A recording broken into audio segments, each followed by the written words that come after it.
então foi isso, galera. Essa foi a lavagem de lençóis e cama e banho, toalhas.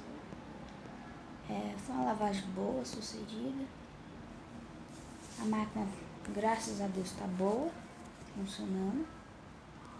E pelo menos agora não deu problema, né?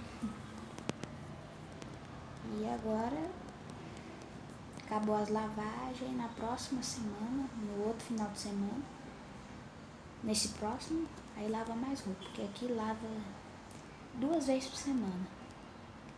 Por exemplo, porque lava só final de semana. Aqui, lava só final de semana. No meio da semana não lava. Só lavou agora porque tinha muita roupa pra lavar e não deu pra lavar nesse final de semana, porque eu tive que sair.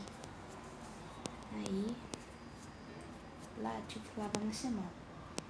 Então, deixa o like, compartilha, inscreva no canal e tchau, tchau.